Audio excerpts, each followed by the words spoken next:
Olá, pessoal, tudo bem? Então, na aula de hoje, nós estamos fazendo a correção dos exercícios. No arquivo, eu coloquei, então, as respostas dos exercícios do livro e preparei para vocês, então, esse videozinho para nós corrigirmos junto, passo a passo, os exercícios do caderno de atividade, certo? Como vocês estão? Todos bem? Se cuidando? Espero que sim. Então, vamos lá na página 17 do caderno de atividades. Então, o exercício 19, que pede para representar no plano, então, os 6 pontos indicados, A, B, C, D, E e F. Primeira coisa que vocês têm que lembrar, lembrem-se, os pares ordenados são formados por duas coordenadas, uma em relação ao eixo do x e uma em relação ao eixo do y. O eixo do x, então, é o eixo horizontal e o eixo do y é o eixo vertical. Então, para ir marcando ponto a ponto, eu vou fazer, então, aqui com um programinha que eu utilizo. Então, ponto A.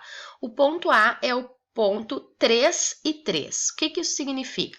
Que ele tem um deslocamento de 3 unidades horizontal, positiva, então, para a direita. Então, ele vai andar 1, 2, 3 casas, exatamente aqui no ponto 3, e vai subir verticalmente 3 casas, porque é em relação ao eixo Y. Então, o ponto 3 e 3, o ponto de encontro deles vai ser exatamente esse pontinho aqui, ó. Observem, andou 3 unidades para a direita e subiu 3 unidades. Então, o ponto de encontro é onde a gente vai marcar o ponto A.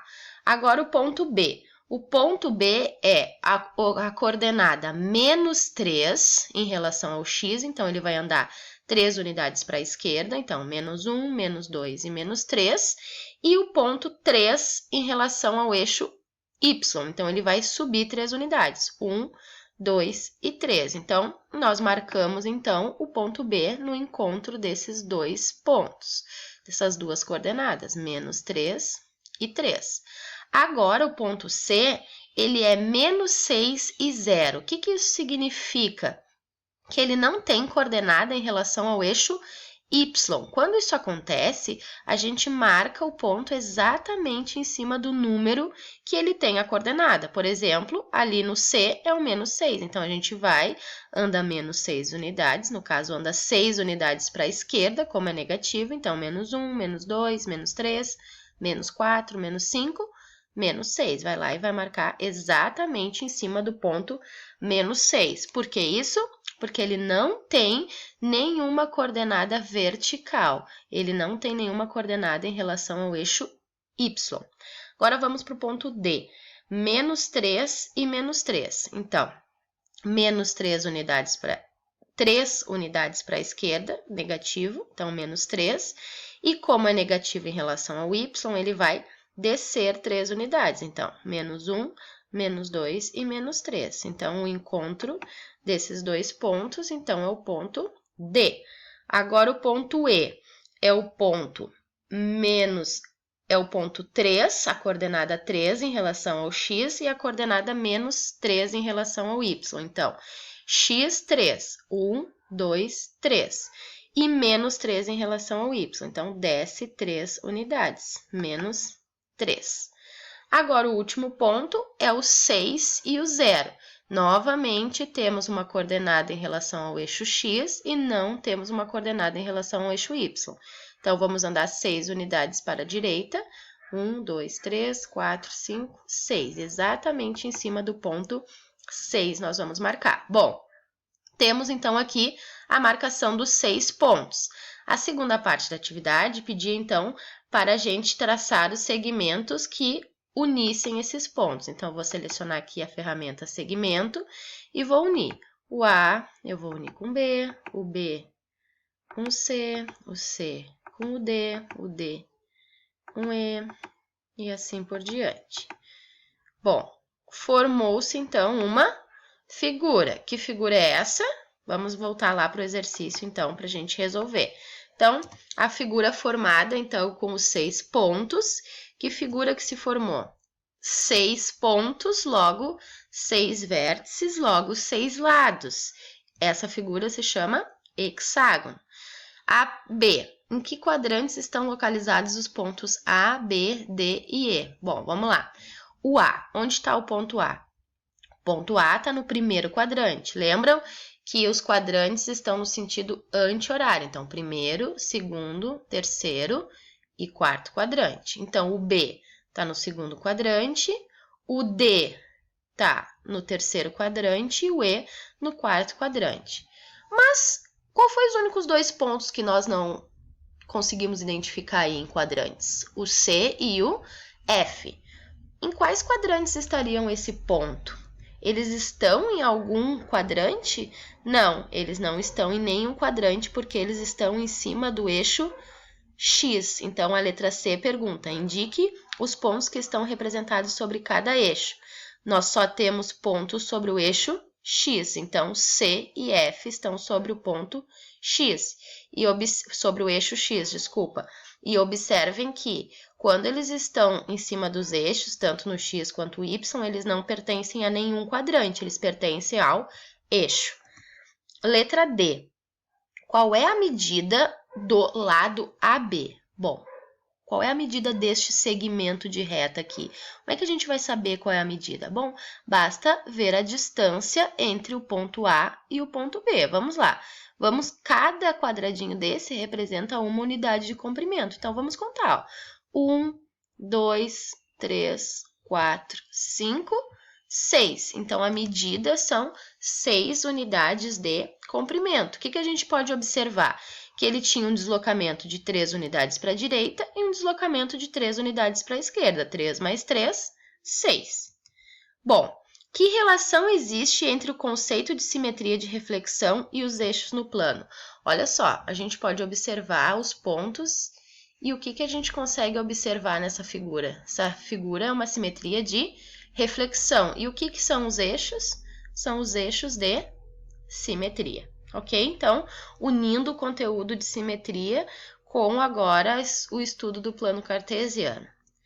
Bom, vamos para a segunda parte, então, a segunda atividade, que é da página 18 do caderno de atividades. Então, localize e represente os pontos a seguir no plano cartesiano.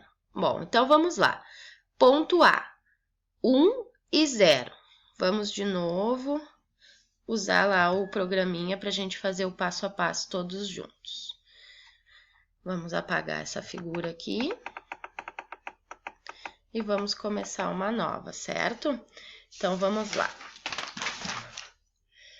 Ponto A, 1 e 0. Então, ele novamente tem coordenada no eixo X e não tem coordenada no eixo Y. Então, vamos marcar em cima do ponto, 1 e 0. Agora, 0 e 0. Opa, desculpa que aqui está marcado segmento ainda. É ponto. 1 e 0. Vamos marcar agora o ponto 0 e 0. Bom, ponto 0 e 0 é o que a gente chama da origem. É onde une os dois eixos. Então, o ponto 0 e 0. Depois, o C é o ponto 1 e 1, ou seja, uma unidade no eixo X e uma unidade no eixo Y. Então, 1 e 1. Depois, menos 1 e 1. Então, menos 1 em relação ao eixo X e 1 em relação ao eixo Y. Menos 1 e 1. Depois, 1 e menos 1. 1 em relação ao eixo X e menos 1 em relação ao eixo Y. Agora, menos 1 e menos 1. Então, menos 1 e menos 1. Vamos marcar o ponto F. O ponto G agora, diferente dos outros exemplos que nós tínhamos visto, ele tem coordenada 0 em relação ao eixo X e 5 em relação ao eixo Y. Então, ele vai deslocar verticalmente 5 unidades. Então, 1, 2, 3, 4, 5. Vamos marcar o ponto exatamente lá no 5 em cima do eixo Y, porque ele não tem coordenada no eixo X. Agora, 0 e menos 6. Mesma coisa. De novo, não tem coordenada em relação ao eixo X, mas tem em relação ao eixo Y. Então, vamos lá. Menos 1, menos 2, menos 3, menos 4, menos 5.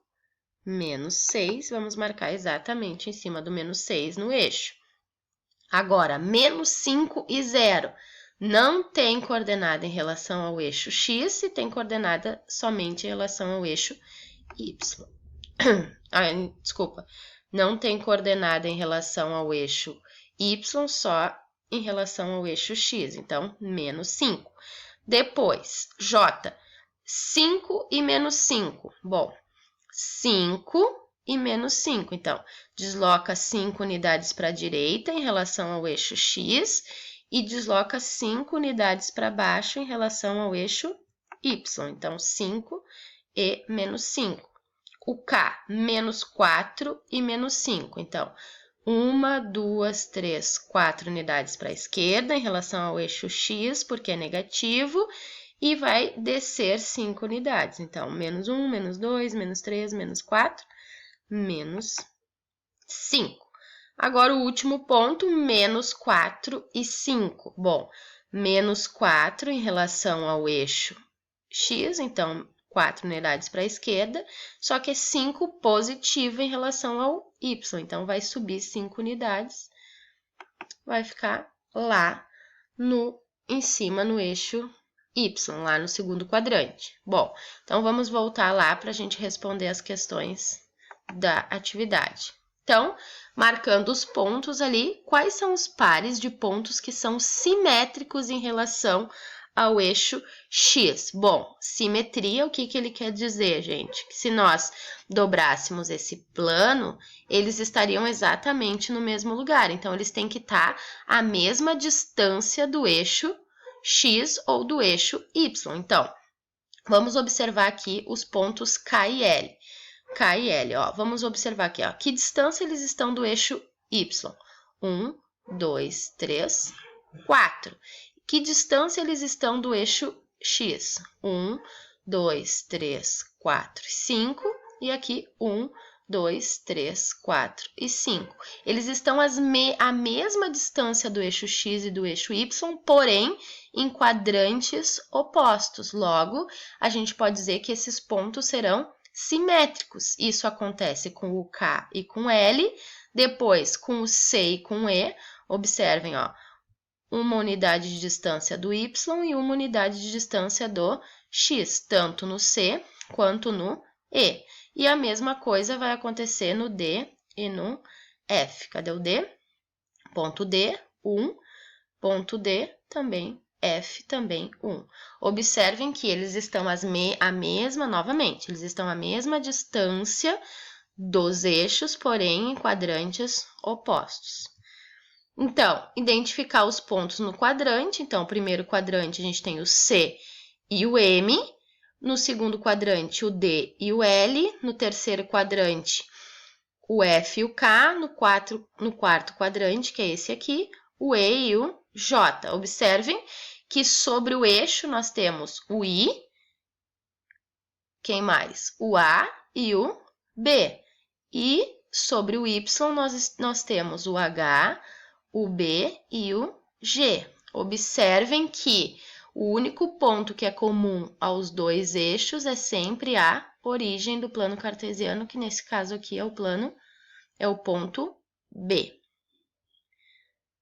Quais são os pares de pontos que são simétricos em relação à origem? Ou seja, quais estão à mesma distância da origem? D e E. Então, ó, D e E, a origem, o D, cadê o E? O D e o E, eles estão a um ponto de distância, uma unidade de distância. E o C e o F. C e F. Observem que eles estão exatamente nos mesmos lugares em quadrantes opostos. Os 4 juntos formam ali, inclusive, um quadrado em torno da origem. Certo, gente? Qualquer dúvida, me chamem lá no chat, estou sempre à disposição. Beijinho e fiquem se cuidando, fiquem em casa. Tchau, tchau.